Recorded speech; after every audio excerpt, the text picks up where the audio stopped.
રાજકોટમાં ધોરાજીના સરદાર પટેલ માર્કેટિંગ યાર્ડમાં લાલ ડુંગળીની મબલક આવક નોંધાઈ છે। માર્કેટિંગ યાર્ડમાં 10,000 કટ્ટા ડુંગળીની આવક નોંધાઈ। ખેડૂતોને ખુલ્લી બજારમાં લાલ ડુંગળીના સારા ભાવ મળતા ખેડૂતોમાં ખુશી જોવા મળી હતી। તો ખેડૂતોએ કહ્યું કે ડુંગળીના ભાવ થોડા સમય પહેલા 100 થી 200 રૂપિયા પ્રતિમણ થઈ ગયા હતા, જ્યારે ડુંગળીના ભાવ 400 થી લઈને 500 રૂપિયા પ્રતિમણ મળતા ખેડૂતોમાં આનંદની લાગણી છવાઈ છે। ઉલ્લેખનીય છે કે અન્ય રાજ્યોમાં ડુંગળીની માંગ કરતા ખેડૂતોને સારા ભાવ મળ્યા। भाव सारा મળે।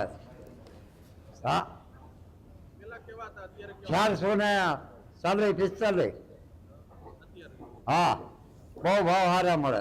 પેલા તો 100-150 રૂપિયા જતો બજાર, અટાણે હાથ। હું અહીંયા ધોરાજી ડુંગળી લઈને આવ્યો છું। અત્યારે બજારમાં તેજી છે, સારા ભાવ ખેડૂતોને પોષણક્ષમ ભાવ મળી રહ્યા છે અને અમને હવે સંતોષ થાય છે। થોડાક દી પહેલાં ભાવ કમ હતા, ઓછા હતા, 150, 200, 250 જેવા હતા, અત્યારે 500 સુધીની રેન્જ થવા માંડી।